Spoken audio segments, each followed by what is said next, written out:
Salut à tous, bienvenue dans cette nouvelle vidéo. On va parler de l'actualité footballistique de ce jeudi. La Ligue 1 reprend demain.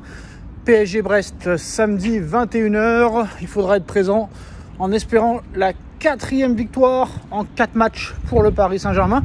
Un gros test quand même, parce que certains l'oublient, mais Brest joue la Ligue des Champions cette année. Oui, je vous le dis, Brest joue la Ligue des Champions cette année.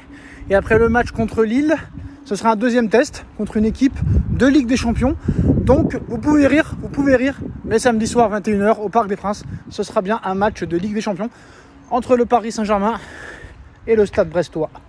Maintenant on va parler de l'actualité. Monsieur Mbappé qui refuse de s'entendre et de discuter tranquillement avec le Paris Saint-Germain. Il refuse la médiation. Il ne fera aucun cadeau au Paris Saint-Germain. Et comme l'a dit sa mère, si on aurait pu prendre 10 milliards, on les aurait pris. Et en plus de ça, le mec va au prud'homme. Il va au prud'homme contre le Paris Saint-Germain qui lui a tout donné. D'ailleurs, le Paris Saint-Germain a répondu. Nasser et ses dirigeants et les Qataris ont répondu. Mbappé, en 7 ans, a coûté plus d'1 milliard. 1 milliard au Paris Saint-Germain. On lui a tout donné. Ils lui ont tout donné. Ils se sont mis à genoux devant lui. On est en train de nous expliquer qu'à l'arrivée, le mec ne voulait même pas du Real Madrid. Mbappé ne voulait même pas du Real Madrid. 2 ans après, on apprend ça. Qui s'était mis d'accord en 2022 avant de prolonger au PSG. Il s'était mis d'accord avec les Reds de Liverpool, de Jürgen Klopp. Ça veut dire que là, ce qui va se passer avec le Real, ça va être dramatique parce que Pérez va le savoir. Pérez maintenant le sait. Que maintenant, en fait, le Real Madrid, c'est un second choix.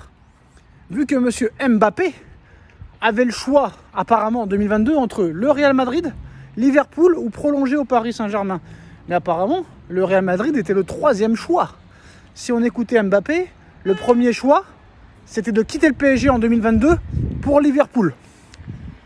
Ça, c'était le premier choix. Le deuxième choix, c'était quoi? C'était de prolonger au Paris Saint-Germain et de prendre une blinde. Et là, le mec, on apprend quoi? On apprend des choses bizarres. On apprend que le mec voulait signer à Liverpool et ne pas aller au Real Madrid. Donc le Real Madrid était le 3e choix. Le 3e choix. Voilà, messieurs, dames. Tous les Madrilènes qui pensent que Mbappé a comme club de cœur le Real Madrid. Eh ben, c'est faussé. C'est complètement faux. Mbappé voulait aller à Liverpool et ne voulait pas aller au Real Madrid.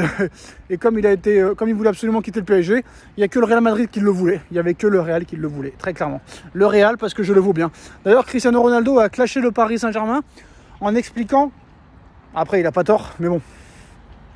C'est vrai que tu le prends mal quand tu es supporter du PSG, mais c'est la vérité. Il l'a dit très clairement.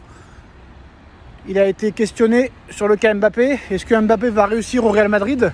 Après ce début de saison assez poussif, assez compliqué, assez dur, Cristiano Ronaldo qui répond « Ah, je peux vous dire que le Real Madrid, c'est pas le Paris Saint-Germain, ça c'est sûr. Mais je pense que Mbappé réussira. » Il peut pas dire le contraire, le gars, hein, ça c'est sûr. Oui, c'est sûr que le Real Madrid, c'est pas le Paris Saint-Germain, ça on peut pas le nier malheureusement. Que ce soit au niveau de l'organigramme, au niveau de la gestion, au niveau de l'autorité, au niveau du stade... Au niveau de la ville, oui, c'est sûr que le Real Madrid, c'est pas le Paris Saint-Germain. Bon, après, on va savoir, peut-être que dans 100 ans, ça peut changer. Mais bon, le jour où le Paris Saint-Germain aura plus de Ligue des Champions que le Real, on sera tous morts, malheureusement. À part si Paris en gagne 16 d'affilée, qui est une chose impossible. Mais bon, apparemment, impossible n'est pas français, comme vous le savez. Donc, voilà, bon, bah, c'est vrai que... Au PSG, on n'a pas beaucoup d'amis, ça c'est sûr et certain. On va parler mercato, les gars. Bah oui, le mercato est terminé, mais pas complètement. On prépare déjà le mercato hivernal. Alors on a vu que Paris est sur la piste d'un joueur brésilien. On en reparlera plus tard. Arana, je crois, il s'appelle. Si je le prononce bien le nom. Je le connais même pas. Arana, je sais pas quoi. Après Paris, apparemment, le Barça veut absolument Fabian Ruiz. Et proposerait une somme d'argent en plus de monsieur Frenkie de Jong. Alors eux, ils nous ont vraiment pris pour des pigeons finis, frère. Tu crois vraiment qu'on va échanger Fabian Ruiz contre Frenkie de Jong? Non mais frère, attends. Frère. Là, c'est plus de la naïveté à ce niveau-là. C'est plus de la naïveté. Tu crois qu'on va échanger Fabian Ruiz qui a fait un Euro exceptionnel et qui fait encore des masterclass avec la Roja, pour Frenkie de Jong, qui n'a pas réussi à faire une passe correcte depuis 2020. Non. À un moment donné, il faut arrêter. Donc c'est la blague du jour. Mais malheureusement, ce n'est pas une blague. C'est une vraie info. Bon, après, c'est une information sport. Hein. Et sport, on sait que c'est 100% Blaugrana. Donc, il ne faut pas prendre ça en considération. Et la dernière information mercato, c'est que le Real Madrid voudrait absolument Musiala pour l'été prochain. C'est une priorité. D'ici 2-3 ans, du côté du Real, ça va être chaud. Hein. Parce qu'apparemment, Alphonso Davies va signer libre à l'été 2025. Librement, gratuit. Apparemment, Alexander Arnold va le suivre. Gratuit aussi. Et peut-être que Musiala rejoindra le Real Madrid gratuitement en 2026. Ça veut dire qu'entre le Mercato 2025 et le Mercato 2026, le Real va réussir à avoir Musiala,